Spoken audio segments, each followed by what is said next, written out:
but these people have never met me. They've never spoken to me. And yet they've been trying to crucify my family for 9 years. And I'll tell you something, Sean, because I've gotten a lot of heat at pointing the finger back at Premier Danielle Smith. And the only reason I've done that is because there's a whole pile of documents of communications with me and Danielle Smith that have AHS signatures and AHS stamps on them. Otherwise, I wouldn't point the finger at her. But I'm sorry, the Premier's office has to take responsibility for their documents being used to threaten my family and threaten my children and threaten me with prison time. Because when you threaten, the breadwinner with prison time, you're going after their kids. My family will end up on the street if I go to prison. They'll have to move back with other family members or so on. Like, there's no one else here to take care of my family. So when you're threatening me with prison time, and no doctor has been threatened with prison time, not even the child rapists were threatened with prison time. The doctors who were raping children as young as 5 years old here in Alberta have never been threatened by AHS, have never been threatened by the college, have never had Edmonton police visit their house, and they've had the Minister of Health go to bat for them publicly. Only when the court finds them guilty, then they're like, oh man, okay, I guess our friends have to go to prison. Even the pedophiles are treated a million times better than me and my family. How is that possible? Right? I'm sorry, that lands on Premier Danielle Smith's. Well, I don't know. I don't have an answer for you. I'm just like, I'm sitting here and I'm listening to it. I'm like, well, I didn't know who Dr. William Makis was before. I'm pretty sure it was 2022. So before that, I had no idea. The only people who would have known about you, I assume, and forgive me, I mean this I don't mean to make light or anything like that. Probably would have been the cancer people, right? Because if you had cancer and you'd heard the story about free treatment to get life-saving treatment here in Alberta, I think that would be pretty big news. I could be wrong on that, but I think that would make sense. The thing that sticks out to me... Yeah, go ahead. Go ahead. Well, the thing that sticks out to me today is you talk about died suddenly a lot. And I'm like, some people want to move on. Lots of people want to move on. Hell, I want to move on. But then you have somebody died suddenly. And that word is just like, it's happening everywhere right now. It's like died suddenly, died suddenly, died suddenly. You talk about turbo cancers. You talk about a lot of things that, it's kind of like saying the name Voldemort in Harry Potter, right? Do not mention what shall not be named. And when you mention it, you become uncomfortable. And when you become uncomfortable, I'm like, they want you to go away. And yet at the same time, but we all want the COVID thing to go away. But we got to talk about it. But are we going to act like that none of that happened? That none of these people who got the vaccine, which is already being admitted all over the place, that, maybe there was some things that are harmed in there, that the Pfizer documents themselves admit it. It just goes on and on and on. Yeah. So to me, in the last 2 years since I've known who you are, I'm like, I get why people are going after you in a sense, but at the same time, I'm like, it just doesn't even make sense. But you want Max to go away, pay him the money, and carry on with life. I don't get the AHS, because it's not like this is Sean's money William's coming after, right? It is and it isn't. I guess taxpayer money, but you're up against the machine, and it's almost like you want them to admit wrongdoing, and they're like, well, we're not doing that, and we're going to bury you to prove a point. You're going against the machine, and normally the machine is the federal government in Justin Trudeau. And in this sense, it is AHS, which is, I don't know, is it an arm of the government? Well, I think it's more than that. I think it actually is the shadow government, the real government in Alberta. There must be some big egos involved. There might be some other crimes involved that I don't even know about, that maybe I stumbled upon accidentally. I don't know. It doesn't make sense. It just doesn't make sense from any angle. Financially, it doesn't make sense from the perspective of the public relations. It doesn't make sense. But I can tell you, Sean, in the beginning, because I've spoken to some of my cancer patients afterwards, because of course, they found me on Twitter and so on, and they said, we had no idea where you disappeared. You were just gone one day, and no one said anything. No one knew where you were. You were just gone. You literally vanished. Just one day, you just vanished into thin air. And then, my cancer program did collapse, and hundreds, if not thousands, of cancer patients died as a result. And that was it. It was not. No one ever knew. No one ever found out. And I can tell you, Sean, and I will never forget. I will never forgive Rebel News for this. I will never forgive the Western Standard, and I will never forgive True North. None of these publications would carry my story for the entire time. And I was in and out of courtrooms. I was winning court decisions that no one had won before. 2 court decisions I won against AHS as a self-represented litigant. That had never happened in Alberta's history, that you're up against a corporate machine and you win self-represented. And I was so blacklisted that Rebel News wouldn't speak to me, that Western Standard wouldn't speak to me. It took individual, media people like yourself, like Laurel and Tyler Thompson, like Odessa Orlowitz from Liberty Talk, like Talk Truth. It took Bright Light Media. It took small independent media people who actually carried my story, so that anyone would ever find out what happened.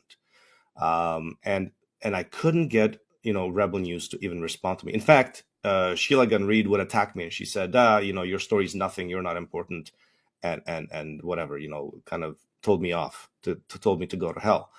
And so I struggled. I'm telling you, my family was tortured. My family was tortured for many years. We were tortured, unknown. I had no income for almost 9 years. No idea what our future was going to be. No idea what my kids' future was going to be. We were tortured in silence.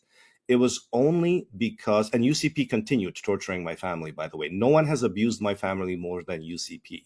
Like I got hit pretty hard when Rachel Notley was in power, but they really went after me. AHS really went after me with the extortion through the courts when Jason Kenney and Danielle Smith were in power. My family's been tortured by the United Conservative Party.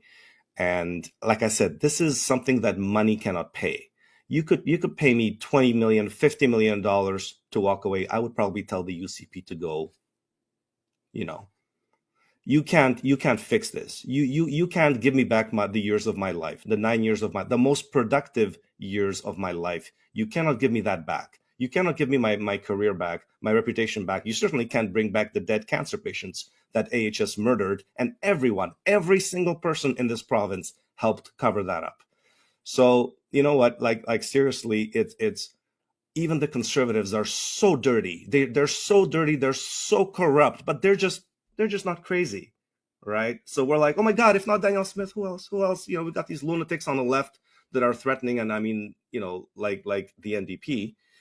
But the Conservatives are so damn dirty. I'm not surprised that NDP is like full-throated talking about corruption of UCP and corruption of the Conservatives, because it's true.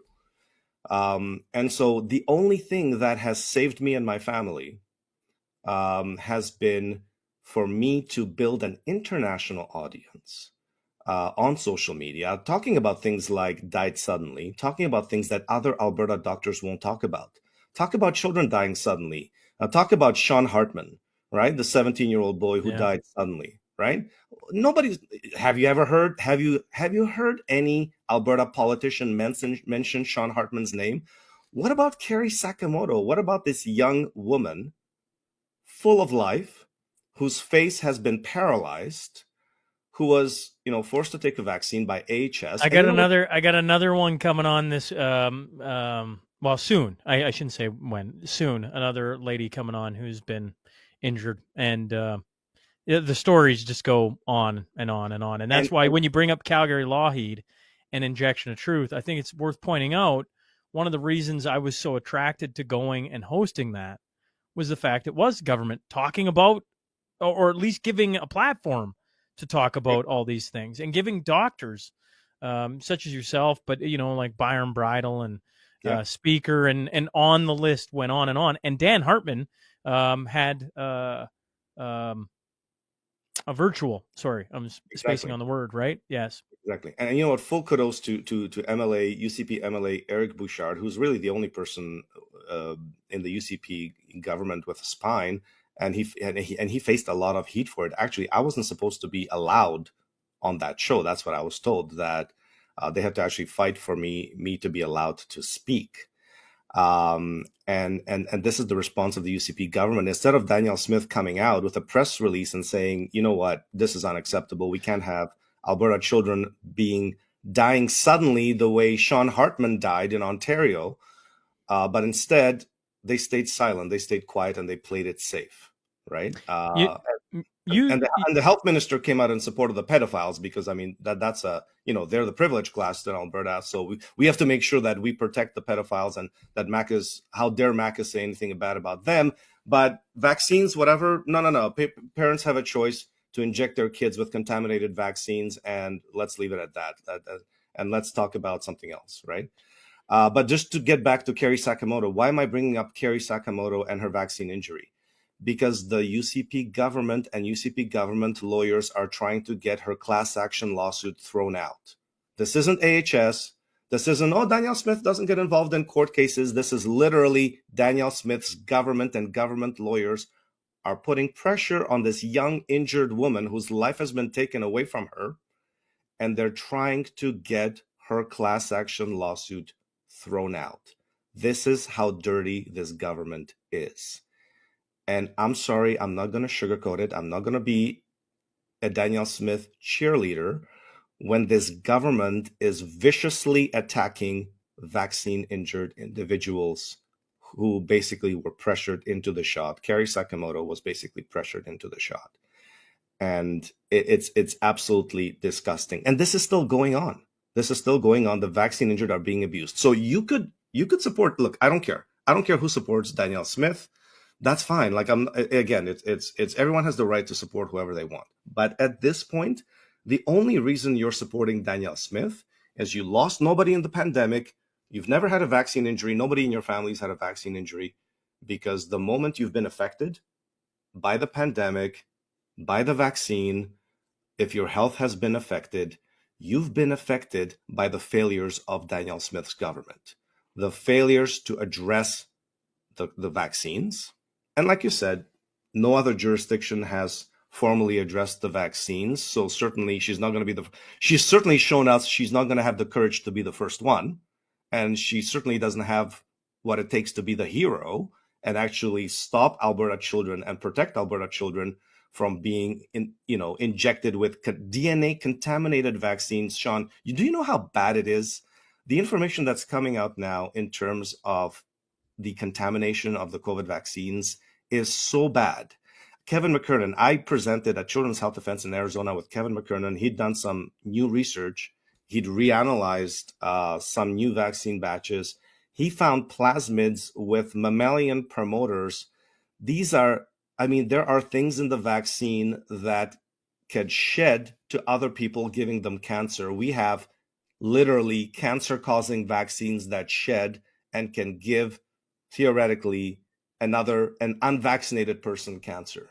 That is how bad it's worse than anybody knows, right? So when it comes to the turbo cancer, for example, the aggressive cancers that I'm dealing with now with a huge practice, these vaccines are much worse than what anyone can imagine in their wildest nightmares.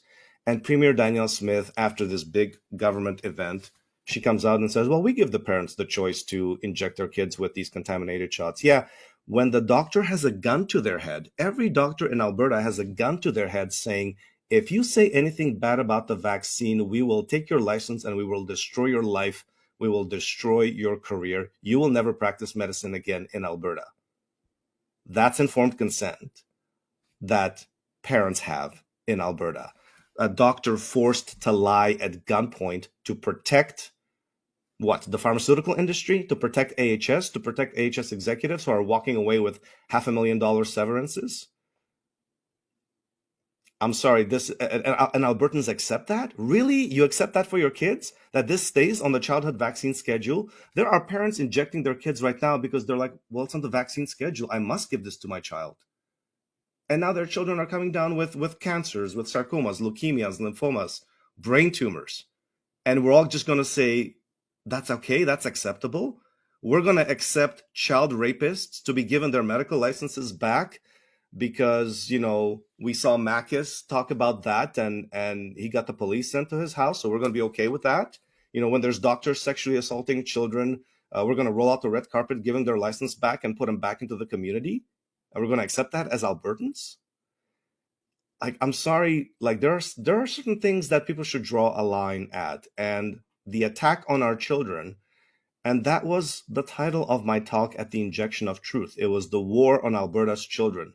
Our children are being attacked from multiple angles, and not just boys playing sports, boys playing girl sports. Like, yes, it's good that you can fix that, but I'm sorry, when you're talking about child rapists having medical licenses, and when you're talking about children being injected with cancer-causing contaminated vaccines, that's a little more important than not allowing boys in sports. But I guess that was enough for Albertans to then turn around and be like, yay, we have the best leader in Canada, because our standards are now so damn low that we're not going to fight for anything else. Just don't put those NDP lunatics in charge. And you know what? They're going to be in charge. NDP is going to win the way things are going.